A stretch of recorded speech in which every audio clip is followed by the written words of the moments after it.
Hi friends, அனைவருக்கும் வணக்கம்.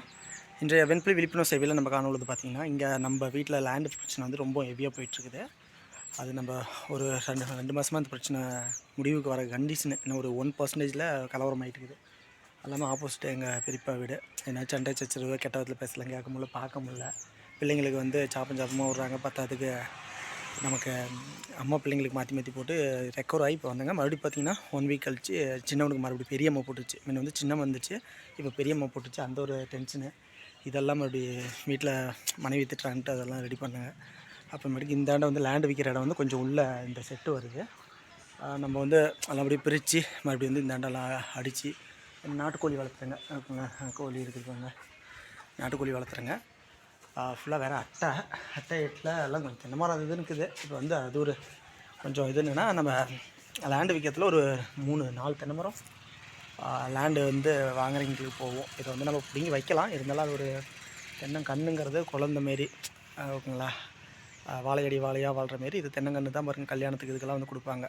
அதே போல் நம்ம வீட்டில் ஏதோ தென்னை மரம் இருந்ததுனால பிள்ளைங்களுக்கு 2 பேர்த்துக்குமே வந்து அந்த அம்மா போட்ட சமயத்தில் ஃபுல்லாக இளநீர், மந்தவாழை, நாட்டுப்பழம் இதெல்லாம் கொடுத்து கொஞ்சம் அப்படியே வந்து அது ஓரளவுக்கு சமாளிச்சிச்சு.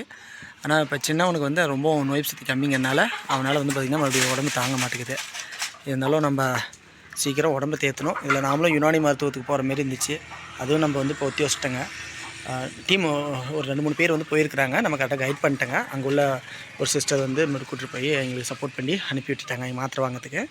அண்டு இப்போ நாம் வந்து என்னென்னா மறுபடியும் 10ஆம் தேதி நான் வந்து போகிற மாரி, அதுமாரி இலங்கையிலேருந்து ஒரு நண்பர் வராரு. அதனால் இப்போதைக்கு நம்ம வந்து எதையுமே வந்து கரெக்டாக பண்ண முடியல. ஏன்னா பையனுக்கு இப்போ உடம்பு சரியில்லை.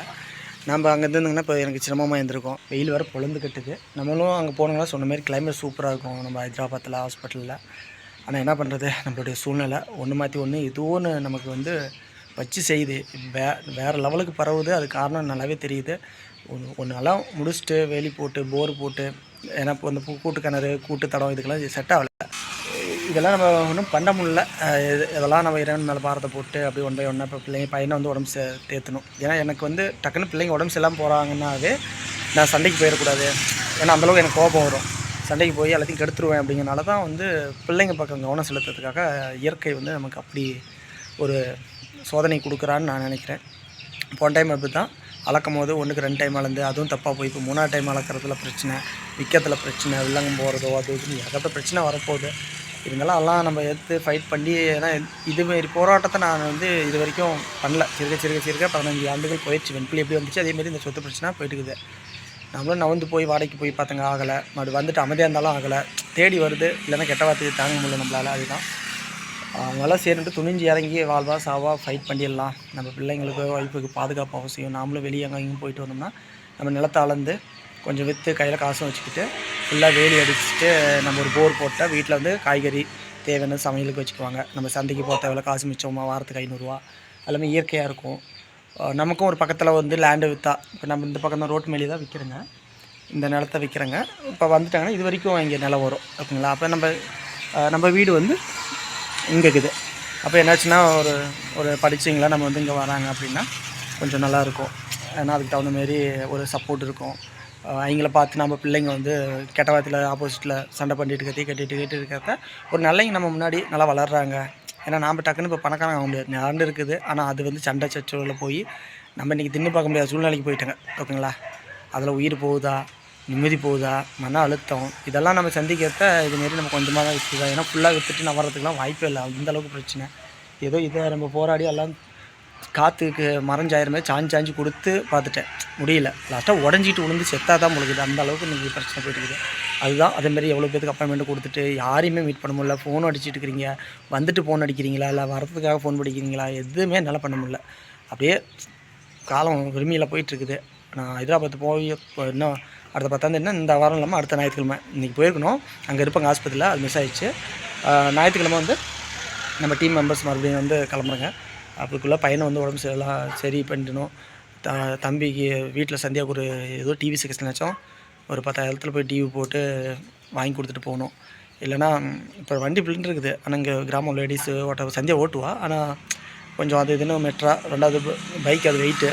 அதனால் ஒரு எக்ஸல் ஒன்று வாங்கி கொடுத்துலாம், இல்லை ஸ்கூட்டி அது ஒன்று வாங்கி கொடுத்துலான்னு சொல்லி அதுக்குன்னு எடுக்கிறாங்க. ஏதோ ஒன்று முடிஞ்சால் டக்குன்னு நம்ம ஏதோ ஒன்று பண்ணி வாங்கி கொடுத்துட்டு நம்ம அங்கே வந்துடலாம். என்ன நடக்குது எது பண்ணுறது ஒன்றுமே புரியல. வெய்ய காலமாக வர போச்சு வச்சு செஞ்சிட்ருக்குது. ஓகே ஃப்ரெண்ட்ஸ், நம்ம விஷயத்தை உங்களுக்கு சொல்லி மன வருத்தத்தை உருவாக்க விருப்பம் இல்லை. எதுக்கு இதெல்லாம் அப்டேட் பண்ணுறேன்னா, எதாக இருந்தாலும் நீங்கள் தைரியமாக இருங்க, ஹாப்பியாக இருங்க, முடிஞ்ச அளவுக்கு இதுமாரி மாட்டாதீங்க. நான் வந்து ஒரு தீர்வுக்காக நம்மளுடைய இயற்கை சார்ந்த பொருளுக்காகவும் என்னோடய ஃபேமிலியோடைய பயம் குறையறதுக்காகவும் நான் போராடிட்டு இருக்கிறேன். இல்லைனா விட்டு எறிஞ்சிட்டு போகணுன்ட்டு விட்டுலாம். எல்லாம் ஃபுல்லாக இருக்குது. எவ்வளோ நம்ம வந்து 1.5 ஏக்கரை விட்டுட்டேன். இந்த பக்கம் போகிறதுக்கு வழி இல்லை. கிணத்த போட்டு வச்சுக்கிறாங்க. நம்ம வந்து அது ஏன் போய்கிட்டு ஒருத்தராக பொழைச்சிக்கிட்டு கூட போட்டோம். நமக்கு இருக்கிற இந்த 30 சென்ட்டை விட்டுட்டாவே 30 சென்ட்லேயே எனக்கு தேவையான காய்கறி இயற்கையாக வச்சுக்குவேன். எவ்வளோ பேருக்கு நம்ம நண்பர்களுக்கு அனுப்பி காசு சம்பாதிக்கலாம் இயற்கை சார்ந்த பொருளில். ஓகேங்களா? அது என்னன்னு போய் சொல்கிறது, பார்க்கலாம். அதெல்லாம் நல்லதே நடக்கும்னு நினைக்கிறேன். இவ்வளோ தூரம் வந்தாச்சுன்னா 1%, ஏன்னா பணம் வாங்கலை, எக்ரிமெண்ட் போடல. ஏதோ ஒன்று பிரச்சனை ஆகி நின்னா அவங்ககிட்ட மாட்டிக்குவோங்க, மறுபடியும் அதுக்கு நஷ்டீடு கட்டணும். அந்த பக்கம் டென்ஷன் ஆகும், இந்த பக்கம் டென்ஷன் ஆகும், பைத்தியம் பிடிச்சிரும். அதனால் என்னென்னா 10,000 மட்டும் டோக்கன் மட்டும் வாங்கிட்டு நான் வந்து எல்லாத்தையும் முடிச்சு கொடுத்துட்டு நான் பணம் வாங்கிக்கிறேன், ஸ்ட்ரைட் கரையமாக வாங்கிக்கிறேன். அது 3 மாதம் தான் அப்படின்னு சொல்லத்தில் இப்போ 1 மாதம் ஓடி போச்சு. இப்போ இந்த மாதத்தில் பட்டா எடுத்து எல்லாம் கிளியர் பண்ணி மறுபடியும் அளந்த இன்னொரு டைமு எல்லாம் பண்ணுறது பிடிக்கிறதுங்கிறது பெரிய விஷயமாகுது. அதுக்குள்ளார நான் பையனை பார்க்கணும், ஆஸ்பத்திரிக்கு போயிட்டு வரணும், வந்து மறுபடியும் கரையும் கொடுக்கணும். இது நடக்குமா நடக்காதா அப்படியே பைத்தியம் முடிச்சுவிடுன்னு நினைச்சிங்களேன் அந்தளவுக்கு. சரி ஃப்ரெண்ட்ஸ், நம்ம முடிஞ்ச அளவுக்கெல்லாம் ரெக்கவர் பண்ணுறது பார்க்குறேன். ஓகேங்களா? பை. அடுத்த வீடியோவில் நான் சந்திக்கிறேன். நன்றி, வணக்கம்.